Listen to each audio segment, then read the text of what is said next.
Hébreux chapitre 10, verset 31. Amen.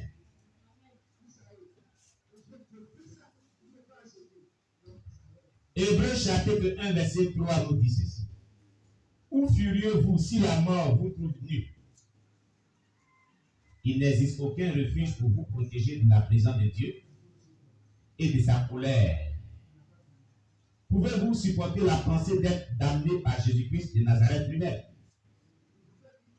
Pouvez-vous supporter l'entendre vous dire, retirez-vous de moi, maudit, allez dans le feu éternel qui a été préparé pour le diable et pour ses anges? Pensez-y. Penses-tu? Pensez-y. Penses-tu?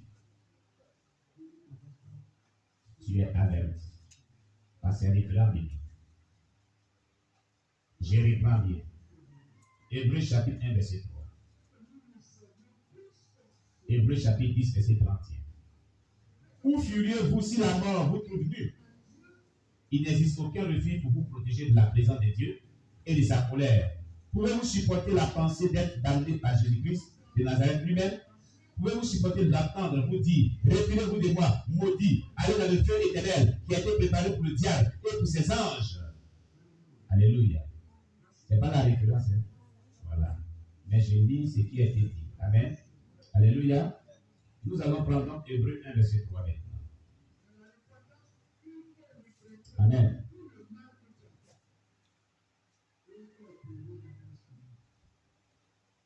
Hébreux 1, verset 3. Nous dit ceci. Et qui étant le reflet de sa gloire et l'empreinte de sa personne, et soutenant toutes choses par sa parole puissante, a fait la purification des péchés et s'est assis à la droite de la majesté divine dans les lieux très hauts. Amen.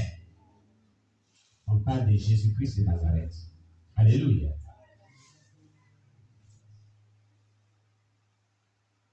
C'est lui qui fait la purification des péchés. C'est lui qui soutient toutes choses par sa parole puissante. Et il est assis à la droite de la majesté divine dans les lieux très hauts. Nous prenons Hébreux 10, verset 31.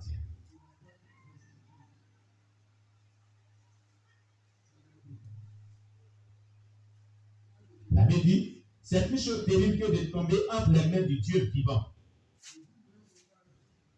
C'est plus chose terrible que de tomber entre les mains du Dieu vivant.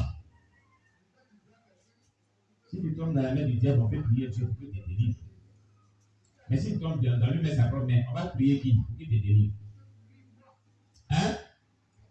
C'est pas vers le diable, on va partir pour qu'il te délivre. Hein? Alléluia. Que le nom de Dieu soit béni. Dans l'étape de matière de ce document, nous verrons en introduction.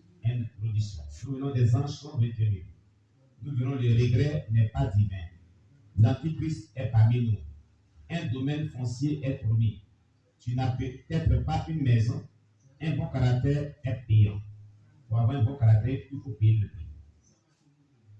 Introduction. Tout ce qui est cher a un prix. N'est-ce pas? Hein? Tout ce qui est cher et précieux a un grand prix. La valeur d'une chose détermine son prix au marché. Plus une marchandise a de la valeur, plus grand est son prix. L'or est cher car il a une grande valeur. La valeur de l'or est supérieure à celle de l'aluminium. N'est-ce pas? La vie est précieuse, cependant elle est plus précieuse que de l'or pur. La vie est créée, entretenue et on la préserve. Mais l'or est extrait du sol, raffiné et admiré. Les deux n'équivalent pas. Ils n'ont pas le même poids. La vie contient du sang qui nous donne de l'énergie. Mais l'or n'en contient aucune goutte. C'est un objet inanimé. Il n'a pas la capacité de bouger d'une position à une autre. Il contient certains atomes qui le rendent statique. Il peut devenir dynamique et fondre en liquide lorsqu'il est chauffé dans un creuset. On peut comparer la vie à de l'or, parce que l'or, une fois chauffé, peut être moulé en diverses formes ou modèles. Mais quand elle est soumise à la chaleur, la vie meurt, même si cette chaleur ne dépasse pas celle qui porte l'eau à l'ébullition. C'est une chose des caractéristiques. C'est l'une des choses des caractéristiques que possède la vie et qui la rend plus précieuse que l'or. La conséquence de cette caractéristique est que l'or peut être acquis au moyen de l'argent par les riches et même par les personnes de classe moyenne. Cependant, ni les riches, ni les pauvres, ni ne peuvent acheter la vie avec de l'argent pour le faire. Aucun montant d'argent, qui soit des millions ou à peu près, ne peut acheter la vie ou la ramener dans le corps une fois qu'elle la quitte. Voyez-vous la différence qui est faite? L'or, là, les hommes riches, les hommes de la classe moyenne peuvent acheter l'or avec leur argent. N'est-ce pas? N'est-ce pas? Mais la vie, là, qui peut l'acheter dans le corps de l'homme? Est-ce que quelqu'un peut acheter la vie? Amen. Personne ne peut acheter la vie. Une fois que la vie a quitté le corps de l'homme et que son corps devient cadavre, est-ce que quelqu'un peut aller acheter la vie pour venir mettre ça dans le corps de la maison? La vie est donc plus précieuse que l'or. Elle est donc plus précieuse que l'or. On ne peut pas l'égaler à de l'or. Non. Elle a plus la valeur que l'or. Une fois qu'elle quitte le corps, on ne peut plus la racheter. Le corps devient cadavre. C'est fini. Amen. Mais si l'or quitte dans un endroit, on peut aller le trouver dans un autre endroit pour payer, pour l'acheter. N'est-ce pas? Très bien. Et bien que la vie soit la chose la plus précieuse au monde, il y a cependant quelque chose de plus précieux que la vie. C'est la vie qui se poursuivra après que la vie présente aura été à son terme. Cette vie est appelée la vie après la vie, ou la vie après la mort. C'est une vie qui n'a pas de fin, elle est éternelle. Elle est plus précieuse que la vie dans laquelle on se trouve actuellement. Et c'est elle qu'on recherche, le salut de notre âme.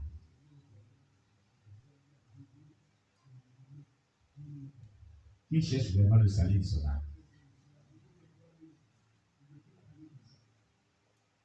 Amen. Le salut de notre âme, c'est la vie après cette vie-là. Où est-ce que cette vie-là va aller? Au paradis. C'est ça qui est le salut de notre âme. Cette vie est plus précieuse que tout sur la terre. Il n'y a pas un bien précieux qui peut se comparer à cette vie. Non. Que personne ne vous trompe jamais en ce qui concerne la destination future de votre âme pour le paradis. Par des fausses doctrines, par une fausse ruse, que personne ne vous trompe là-dessus. Si vous avez été trompé, que vous appliquez à votre vie une fausse doctrine, vous êtes foutu pour toujours. C'est fini. Parce que les fausses doctrines entraînent en enfer. Alléluia. Donc, faisons attention à ce que nous attendons, à ce que nous écoutons, comme prédication, comme enseignement, comme témoignage. Alléluia. Cette vie après la vie est récompensée par tout ce qu'une personne aurait fait durant sa vie terrestre. La vie du paradis qui est le salut de notre âme est récompensée par tout ce que l'être humain étant vivant sur la terre aurait fait dans la vie chrétienne. Amen. Ce qui est encore plus intéressant est que la récompense qu'on obtient dans cette vie qui n'a pas de fin vient du prix qu'une personne a payé pendant qu'il est encore sur la terre. Quel est le prix que tu as payé pour que quand tu mourras, Dieu te donne une récompense qui est le salut de ton âme et aussi la main te donne des récompenses? Quel est le prix que tu payes? C'est le prix de la sanctification. Car la parole de Dieu déclare que sans la sanctification, nul ne verra Dieu. Amen. La sainteté véritable intègre externe. Cette sainteté, lorsque tu n'as pas payé son prix sur la terre et que tu meurs, ta destination c'est l'enfer. On cherche la délivrance, la guérison, le miracle, la paix. C'est très important. Mais il y a plus d'important que tout ça. Si tu as eu le miracle, tu as eu la guérison, tu as eu tout ce que tu voulais sur la terre, la gloire, la bénédiction, la femme que tu veux, l'homme que tu voulais, tes affaires prospères, des belles voitures, une belle maison, des beaux enfants, et que tu ne vis pas de la sanctification, que tu meurs, ça ne va pas te servir quelque chose. Ta destination, c'est l'enfer. Et là-bas où tu es allé, c'est pour l'éternité. Voilà pourquoi Jésus a dit que sert-il à un homme d'avoir toute la gloire du monde s'il perdrait son âme? Cela ne va pas le servir à quoi que ce soit. Nous voulons que Dieu nous bénisse dans tous les domaines de nos vies. Mais nous voulons principalement le salut de notre âme. Amen. Oui, oui. Voilà pourquoi dans Matthieu chapitre 6, verset 33, Jésus a dit: cherchez premièrement le royaume des cieux et sa justice. Et tout ce que vous demanderez, vous serez donné par-dessus. Amen. Voilà pourquoi il a dit cela. Parce que ce qui a de plus précieux, selon l'ordre de Dieu, on cherche d'abord le royaume des cieux par la repentance sincère, véritable et définitive, et une vie d'obéissance et de sainteté véritable. C'est tout. Alléluia. Le prix payé pendant la vie constitue la récompense qu'on aura dans l'éternité. Si un bon prix est payé, la rétribution sera aussi bonne. Mais si un bon prix n'est pas payé, une bonne récompense ne sera pas donnée dans l'éternité. Tout ce que nous faisions dans la vie est un prix que nous payons. Le prix est versé soit dans le royaume de Dieu, soit dans le royaume de Satan. Et pour tout ce que tu fais sur la terre, Dieu a payé le prix qui déterminera ta destination finale. Si tu te comportes mal, il a payé le prix pour l'enfer.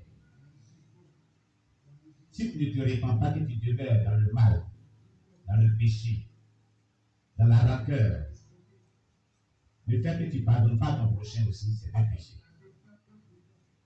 Quelqu'un t'a fait les choses qui sont dans ton cœur. Jésus dit: pardonne nos offenses comme nous aussi pardonnons à ceux qui nous ont offensés. Donc, si tu veux que Dieu te pardonne comme étant pécheur, il va falloir que tu pardonnes à tous ceux qui t'ont offensé. Amen. Alléluia.